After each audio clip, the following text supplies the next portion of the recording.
Welcome back to शिखा की शिक्षा। क्या आपने कभी सोचा है कि बड़े बड़े बिजनेसेस लाखों का ट्रांजैक्शंस को कैसे ट्रैक करते हैं और फिर भी एक्यूरेट फाइनेंशियल स्टेटमेंट्स कैसे बनाते हैं?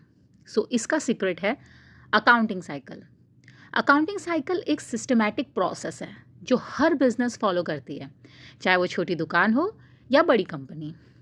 आज मैं आपको कंप्लीट अकाउंटिंग साइकिल एक्सप्लेन करूंगी, एकदम सिंपल तरीके से। इस वीडियो के एंड तक आप सारे 9 स्टेप्स समझ जाओगे और ये भी समझ जाओगे कि ये जो एक सर्कल की तरह कैसे काम करता है। तो पेन और पेपर रेडी कर लो एंड शुरू करते हैं। और अगर वीडियो पसंद आए तो लाइक ज़रूर करना एंड चैनल सब्सक्राइब करना मत भूलना। फर्स्ट जानते हैं कि अकाउंटिंग साइकिल क्या है। सबसे पहले ये समझते हैं कि अकाउंटिंग साइकिल होता क्या है। अकाउंटिंग साइकिल एक complete sequence of accounting procedure है जो हर अकाउंटिंग पीरियड में सेम ऑर्डर में रिपीट होती है, यूजुअली एक साल में। इसको एक लूप या सर्कल समझो जो कंटिन्यूसली घूमता रहता है। अभी देखो यहाँ हमने 9 मेन स्टेप्स को एक सर्कल में अरेंज किया है। ये स्टेप्स 3 फेज में डिवाइड हैं। फर्स्ट फेज है ग्रीन कलर के सर्कल्स, यानी रिकॉर्डिंग फेज, जो स्टेप 1 से 5 तक के हैं। यहाँ हम ट्रांजैक्शंस को रिकॉर्ड करते हैं। Then the second phase is adjusting phase, जो ये रेड कलर के सर्कल्स हैं, जो स्टेप 6 और 7 है। यहाँ हम एडजस्टमेंट्स करते हैं। और फिर ये जो ब्लू कलर के सर्कल्स हैं वो है रिपोर्टिंग फेज, यानी स्टेप 8 एंड 9। यहाँ हम फाइनल रिपोर्ट्स बनाते हैं। तो चलो अब हर स्टेप्स को डिटेल में समझते हैं। ओके, सबसे पहला स्टेप क्या है? आइडेंटिफाई ट्रांजैक्शन, यानी कि यहाँ हमें ट्रांजैक्शंस को आइडेंटिफाई करना है। अब साइकिल की शुरुआत होती है जब कोई बिजनेस ट्रांजैक्शन होता है, लेकिन ध्यान दो, हर बिजनेस एक्टिविटी ट्रांजैक्शन नहीं होती। एक ट्रांजैक्शन होने के लिए ये ज़रूरी है कि वो मनी टर्म्स में मेजरेबल हो, बिजनेस की फाइनेंशियल पोजीशन को अफेक्ट करे और उसके पास सपोर्टिंग डॉक्यूमेंट्स हों। फॉर एग्जाम्पल्स, कि इक्विपमेंट 5000 में खरीदा तो ये ट्रांजैक्शन है। गुड्स कैश में बेचा, ये भी ट्रांजैक्शन है। लेकिन अगर कोई नया एम्प्लॉय हायर किया तो ये ट्रांजैक्शन नहीं है, क्योंकि आप अभी पैसे नहीं दोगे उसे। वैसे ही अगर फ्यूचर कॉन्ट्रैक्ट साइन किया तो ये भी ट्रांजैक्शन नहीं है, क्योंकि अभी कोई फाइनेंशियल इम्पैक्ट नहीं हुआ है। ये हमेशा याद रखो, हमें सोर्स डॉक्यूमेंट्स चाहिए, जो इनवॉइस, रिसिट, बिल या बैंक स्टेटमेंट होता है, जिसके बिना डॉक्यूमेंट के मतलब बिना इसके बिना कोई एंट्री नहीं होती। अब सोर्स डॉक्यूमेंट क्या होता है, इसको डिटेल में अगर जानना है तो मेरी पिछली वीडियो देखिए, मैंने अपने वीडियोस में समझाया हुआ है कि सोर्स डॉक्यूमेंट क्या है। ठीक है, अगर आप वो देख लोगे तो आपको ये कॉन्सेप्ट समझने में और ज़्यादा आसानी होगी। तो चलिए आगे बढ़ते हैं। तो हमारा पहला स्टेप जो है ट्रांजैक्शन को आइडेंटिफाई करना और वेरीफाई करना। उसके पास प्रॉपर डॉक्यूमेंट्स होना चाहिए। तो ये तो हमारा फर्स्ट स्टेप क्लियर हो गया। Now let's move ahead to second step. दूसरा स्टेप है एनालाइज ट्रांजैक्शन। अब यहाँ पे हमें ट्रांजैक्शंस को एनालिसिस करना है। जब ट्रांजैक्शन आइडेंटिफाई हो गया फर्स्ट स्टेप में, अब उसको एनालाइज करना पड़ेगा, मतलब ये समझना पड़ेगा कि कौन से अकाउंट्स अफेक्टेड हो रहे हैं, यहाँ पे कौन से अकाउंट्स में एंट्री जा रही है। ये अकाउंट्स बढ़ रहे हैं या घट रहे हैं, मतलब प्रॉफिट हो रहा है कि लॉस हो रहा है, यानी हम यहाँ पे डेबिट करेंगे या क्रेडिट करेंगे। तो ये चीज़ें जानना, मतलब आइडेंटिफाई करना, एनालाइज करना, उसके बाद ट्रांजैक्शन को वो काम है। अब एक एग्जाम्पल लेते हैं। ओनर ने बिजनेस में 10,000 कैश इन्वेस्ट किया, ठीक है। अब यहाँ पे एनालिसिस क्या कहता है कि कैश अकाउंट बढ़ेगा क्योंकि असेट बढ़ रहा है, क्योंकि 10,000 कैपिटल अकाउंट आया है बिजनेस में। कैपिटल अकाउंट भी बढ़ेगा क्योंकि ओनर्स की इक्विटी बढ़ रही है। अब हम कैश को यहाँ डेबिट करेंगे और कैपिटल को क्रेडिट करेंगे, ठीक है। गोल्डन रूल तो याद है ना? अरे गोल्डन रूल याद रखो, डेबिट जो है वो असेट और एक्सपेंस को बढ़ाता है, और जो क्रेडिट होता है वहाँ पे क्या जाता है, लाइबिलिटीज़, कैपिटल और रेवेन्यू को जो बढ़ाता है वो क्रेडिट जाता है, उसको हम क्रेडिट में डालते हैं, ठीक है। बाकी डिटेल में गोल्डन रूल जानना है तो एज आई सेड, मेरी पिछले वीडियोज़ इस पर आई हुई हैं, उन्हें ज़रूर देखिए, तो आपको ये कॉन्सेप्ट और ज़्यादा अच्छे से क्लियर होगा और आपके बेसिक जो है, आपका फाउंडेशन जो है वो भी स्ट्रांग होगा। आगे बढ़ते हैं। तो यहाँ पे जो डेबिट और क्रेडिट का कॉन्सेप्ट जो है वो बहुत इंपॉर्टेंट है। यहाँ अगर एक गलती हुई तो पूरा अकाउंटिंग सिस्टम गलत हो जाएगा, इसीलिए ध्यान से एनालिसिस करो। अगर मैं आपको सिंपल ट्रिक अभी शॉर्ट में बता दूं डेबिट और क्रेडिट के लिए, तो आप याद रखिए डीलर। वैसे मैंने डीलर के ऊपर पहले वीडियो बनाया हुआ है, वैसे मैं बोल रही हूँ, आप मेरे वीडियोस जाके देखिए, आपको ज़्यादा क्लियर होगा। डीलर में डेबिट जो है उसमें एक्सपेंस, असेट्स आ जाता है, और क्रेडिट में आ जाता है लायबिलिटीज़, कैपिटल एंड रेवेन्यू अगर वो बढ़ रहा है, ठीक है? अब हम जान गए कि एनालिसिस क्या करना है, ट्रांज़ैक्शन को कैसे करना है। अब हम थर्ड स्टेप पे जाएँगे हमारे रिकॉर्ड इन जर्नल। मतलब यहाँ पे हमें जर्नल में रिकॉर्ड करना है, जर्नल में लिखना है। अब हम ट्रांज़ैक्शन को जनरल जर्नल में रिकॉर्ड करेंगे और इसको बुक ऑफ ओरिजिनल एंट्री भी कहते हैं। इसको क्या कहते हैं? बुक ऑफ ओरिजिनल एंट्री, ठीक है? यहाँ पहली बार हर ट्रांज़ैक्शन क्रोनोलॉजिकल ऑर्डर में लिखा जाता है। क्रोनोलॉजिकल ऑर्डर मतलब डेट वाइज़, तारीख के हिसाब से। पहले तारीख का पहले लिखा जाएगा, दूसरी तारीख का दूसरी, उसके बाद लिखा जाएगा, 4th, 5th डेट के हिसाब से क्रोनोलॉजिकल ऑर्डर में लिखा जाता है। अभी यहाँ देखिए, जर्नल फॉर्मेट क्या होता है? सबसे पहले जो है जर्नल फॉर्मेट में बेसिकली डेट का कॉलम आता है, फिर इसके बाद आता है अकाउंट टाइटल कॉलम, यानी कि पर्टिकुलर्स आ जाता है। इसके बाद आ जाता है डेबिट का कॉलम, फिर आ जाता है क्रेडिट का कॉलम। अभी सबसे पहले आपको इसमें डेट लिखनी है। फिर इसके बाद आप लिखेंगे कि डेबिट अकाउंट क्या हो रहा है, मतलब सीधा बिना स्पेस दिए आप डेबिट अकाउंट लिख लेंगे। फिर थोड़ा-सा राइट साइड में स्पेस देके आप लिखेंगे क्रेडिट अकाउंट, कि क्रेडिट में क्या जा रहा है, ठीक है? फिर आप नीचे ब्रैकेट में छोटा-सा डिस्क्रिप्शन भी लिखेंगे। जो भी अमाउंट आपका ट्रांज़ैक्शन का है, वो उसको रिस्पेक्टिव कॉलम में डालेंगे। फॉर एग्ज़ाम्पल जो हमने लिया था कि ओनर्स ने 10,000 रुपीज़ इन्वेस्ट किया बिज़नेस में, तो उसके हिसाब से हम डेट में लिखेंगे जनवरी 1st। For example let's take 1st जनवरी को उसने इन्वेस्ट किया बिज़नेस में 10,000 रुपीज़। सो 1st जनवरी को कैश आया बिज़नेस में, सो असेट बढ़ रहा है। जब असेट बढ़ता है तो क्या होता है? डेबिट होता है। तो यहाँ पे हम कैश को डेबिट अकाउंट में लिखेंगे। So cash account debited 10,000 rupees. फिर नीचे क्या आ रहा है? क्रेडिट में डालेंगे अब। क्रेडिट में जाएगा कैपिटल, वो भी हम 10,000 लिख देंगे। अब नीचे डिस्क्रिप्शन लिखेंगे। डिस्क्रिप्शन में क्या आएगा कि ओनर ने कैश इन्वेस्ट किया। So owner invested cash in a business. ये हो गया। अब इसको कहते हैं जर्नल एंट्री, ठीक है? अब इसका बहुत इंपॉर्टेंट रूल क्या है? टोटल डेबिट हमेशा टोटल क्रेडिट के बराबर होना चाहिए। अगर मैच नहीं हुआ मतलब एरर है। सो ये डबल एंट्री सिस्टम है। हर ट्रांजैक्शन के 2 साइड्स हैं। एक तरफ डेबिट, दूसरी तरफ क्रेडिट और बैलेंस होना ज़रूरी है। अब ये जो डबल एंट्री सिस्टम है, ये भी मैंने ऑलरेडी एक्सप्लेन किया हुआ है पहले। सो इसकी डिटेल अगर एक्सप्लेनेशन और अच्छे से समझना है कि ये क्या है, इसका फाउंडेशन क्या है, सो मेरे पिछले वीडियोज़ देखो। मैं बार-बार कह रही हूँ कि मेरे वीडियोज़ देख के आओगे तो और अच्छे से समझोगे। सो चलिए अब हम आगे बढ़ते हैं हमारे 4th स्टेप पे। 4th स्टेप हमारा क्या है? पोस्ट टू लेजर, यानी कि अब हमें लेजर में ट्रांसफ़र करना है, लेजर में पोस्ट करना है। जर्नल एंट्री करने के बाद अब हम ये इन्फॉर्मेशन लेजर में ट्रांसफ़र करेंगे या पोस्ट करेंगे, जो भी आप कहिए। सो लेजर को बुक ऑफ अकाउंट्स भी कहा जाता है। हर अकाउंट का अपना अलग पेज होता है, ठीक है? इसको हम लोग टी अकाउंट भी कहते हैं। अब देखो ये टी अकाउंट क्यों कहा जाता है? क्योंकि ये टी शेप में होता है। लेफ्ट साइड जो होता है मतलब बाईं तरफ वो डेबिट साइड होता है और राइट साइड जो होता है यानी दाहिनी तरफ वो क्या होता है? क्रेडिट साइड होता है। अब चलो पोस्ट करते हैं। हमने जर्नल एंट्री जो ऊपर पास की वो, जैसे कि जर्नल एंट्री जो है उसके हिसाब से 10,000 रुपीज़ का जो कैश है वो डेबिट लेके हम कैश टी अकाउंट में लेफ्ट साइड लिखेंगे। और 10,000 जो कैपिटल क्रेडिट है उसको लेके हम कैपिटल टी अकाउंट में राइट साइड लिखेंगे। अब ये क्यों करते हैं? क्योंकि जर्नल में ट्रांजैक्शन डेट वाइज होती है यानी कि क्रोनोलॉजिकल ऑर्डर में, और लेजर में जो इंफॉर्मेशन है वो अकाउंट वाइज होती है। सो इससे हर अकाउंट की कंप्लीट हिस्ट्री और करंट बैलेंस देखना ईजी हो जाता है। इसी के लिए बैलेंस कैलकुलेट करना यानी सारे ट्रांजैक्शन पोस्ट करने के बाद हर अकाउंट का बैलेंस निकालते हैं यहाँ पे, ठीक है? So this is what is कि हम लेजर में पोस्टिंग कर रहे हैं। डन, समझ गए?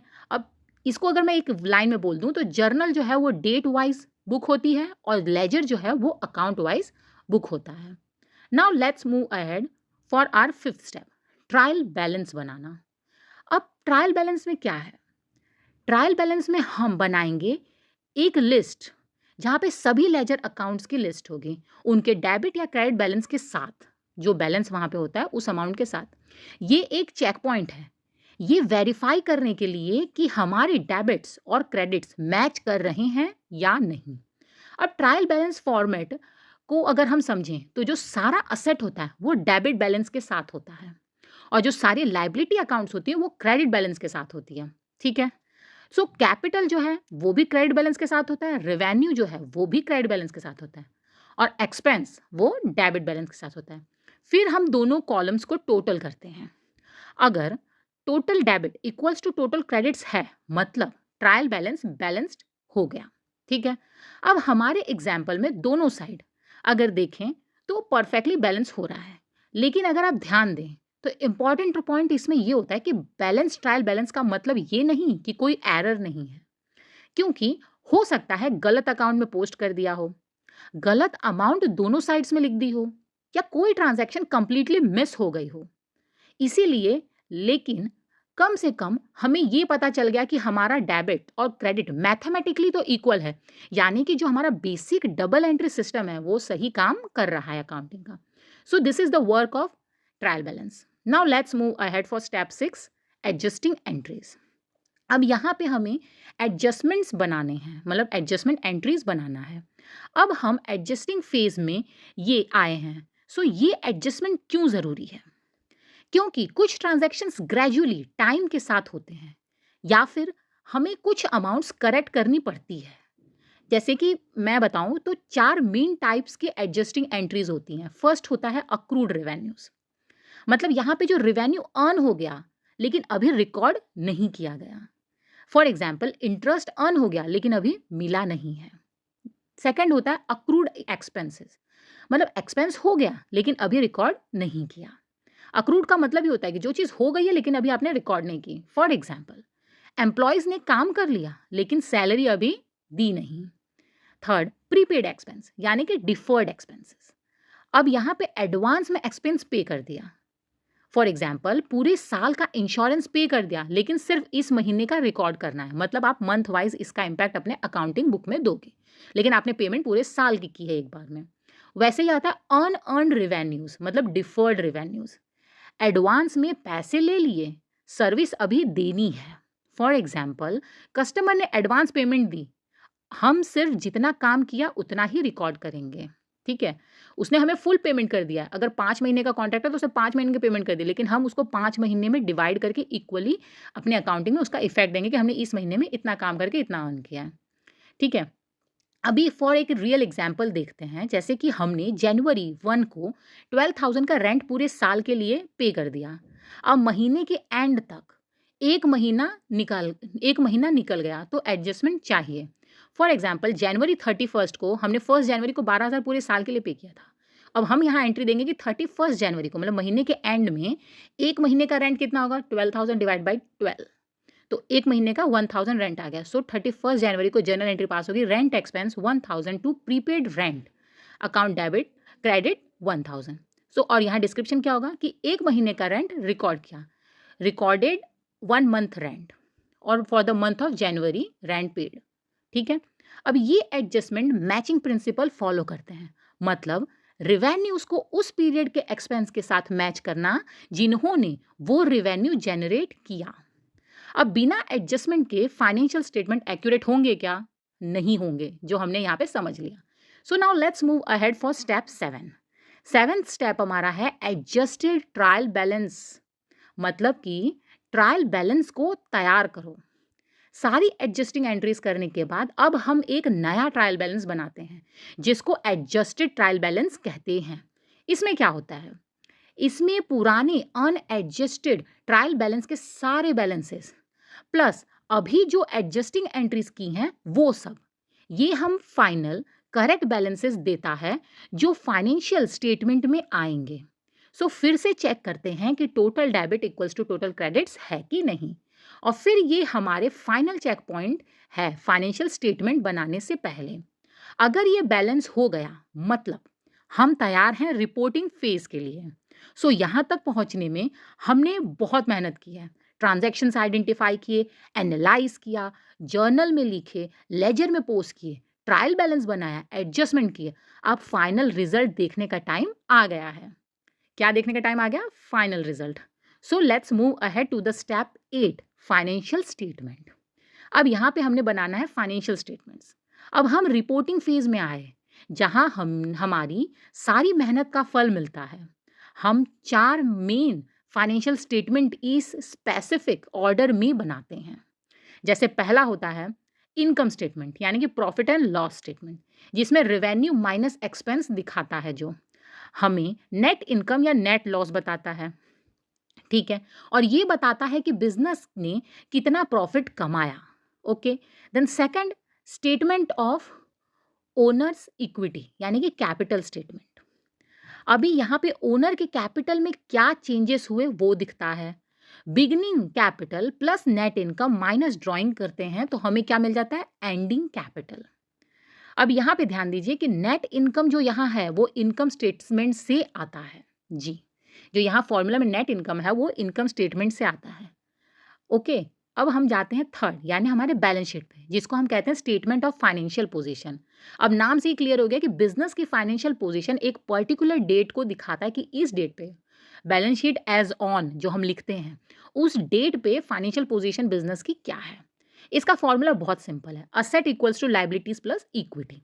अब यहाँ पे ध्यान देने वाली ये बात है कि जो एंडिंग कैपिटल है यहाँ स्टेटमेंट ऑफ ओनर्स इक्विटी से आता है, मतलब जो हम बैलेंस शीट में कैपिटल दिखाते हैं एंडिंग कैपिटल, वो स्टेटमेंट ऑफ ओनर्स इक्विटी जो हमने इससे पहले सेकंड वन देखा उसमें से आता है। ये हमेशा बैलेंस होना चाहिए। ओके, अब ये बताता है कि बिजनेस के पास क्या है, असेट्स है और बिजनेस पर क्या डेब्ट है, ये हमारा बैलेंस शीट बताता है। फिर लास्ट आता है हमारा कैश फ्लो स्टेटमेंट, मतलब आज डिटेल में जानते हैं कि कैश इनफ्लोज और आउटफ्लोज दिखाता है। हमने इसके बारे में वीडियो बनाया हुआ है, आपको वीडियोस देखनी है, आपको इस कॉन्सेप्ट के बारे में जानना है तो हमारी प्रीवियस वीडियोस को देखिए जिसमें कैश वर्सेस अक्रूवल बेसिस के ऊपर पूरी डिटेल्ड हमने एक्सप्लेनेशन दिया हुआ है, ठीक है। सो कैश इनफ्लोज और आउटफ्लोज दिखाता है यहाँ पे। अब कैश बैलेंस क्यों बदला या घटा ये सब एक्सप्लेन कर जाता है यहाँ पे। अब देखो कैसे ये सब कनेक्टेड हैं एक दूसरे से। इनकम स्टेटमेंट से नेट इनकम निकलती है, वो net income statement of owners equity में जाती है, फिर वहां से एंडिंग कैपिटल मिलता है जो जाता है बैलेंस शीट में। सो ये सब एक दूसरे से जुड़े हुए हैं जैसे पजल पीसेस हों, इसीलिए एक में गलती हुई तो सब गलत हो जाएगा। ये है अकाउंटिंग साइकिल की beauty. Now let's move ahead for the ninth step which is closing entries, यानी कि बुक्स को अब हमें क्लोज करना है। ओके, सो फाइनल स्टेप आ गया है। अब हमें इस पीरियड की बुक्स क्लोज करनी है और नेक्स्ट पीरियड के लिए तैयार होना है। इसके लिए हम टेम्पररी अकाउंट्स को क्लोज करते हैं। समझो कौन से अकाउंट्स टेम्पररी हैं और कौन से परमानेंट हैं। तो देखिए यहाँ पे टेम्पररी अकाउंट्स क्या होते हैं, जो हर पीरियड में ज़ीरो हो जाते हैं, जैसे सारे रेवेन्यू अकाउंट्स, सारे expense account, drawings, withdrawals accounts. इन्हें इसीलिए टेम्पररी कहते हैं क्योंकि ये सिर्फ एक पीरियड की इनकम और एक्सपेंस ट्रैक करते हैं। ओके, सो ये हमारे टेम्पररी अकाउंट हो गए। अब परमानेंट अकाउंट क्या होता है? सो परमानेंट अकाउंट होता है यानी कि अगले पीरियड में कैरी फॉरवर्ड होते हैं, जो जैसे हमारा सारे असेट अकाउंट्स, सारे लाइबिलिटी अकाउंट्स, कैपिटल अकाउंट, ये सारे हमारे नेक्स्ट पीरियड में कैरी फॉरवर्ड होते हैं, तो ये होते हैं परमानेंट अकाउंट। अब क्लोजिंग एंट्रीज कैसे बनाते हैं, तो देखिए सारे रिवेन्यू अकाउंट्स जो होते हैं वो इनकम समरी में क्लोज करो। जो सारे एक्सपेंस अकाउंट्स को होते हैं सारे एक्सपेंस अकाउंट्स को इनकम समरी में क्लोज करो, ठीक है। फिर इनकम समरी को कैपिटल में क्लोज करो, यानी कि ये जो नेट इनकम है उसको ट्रांसफर करता है कैपिटल में। अब ड्राइंग्स जो है को कैपिटल में क्लोज करो, ठीक है। अब क्लोजिंग एंट्रीज के बाद सारे टेम्पररी अकाउंट्स की बैलेंस जीरो हो जाती है। अब हम फ्रेश स्टार्ट के लिए तैयार हैं, तो नेक्स्ट अकाउंटिंग पीरियड में रेवेन्यूज और एक्सपेंस फिर से जीरो से स्टार्ट होंगे। ओके, और देखो साइकिल फिर से शुरू होती है, इसीलिए इसको साइकिल कहते हैं। ये कंटिन्यूसली पीरियड के बाद पीरियड रिपीट होता है। जैसे ईयर खत्म हुआ, बुक्स क्लोज किए और नए ईयर में फिर से स्टेप वन से शुरू करके ट्रांजैक्शन आइडेंटिफाई करो। सो ये रहा complete accounting cycle with 9 steps, ठीक है।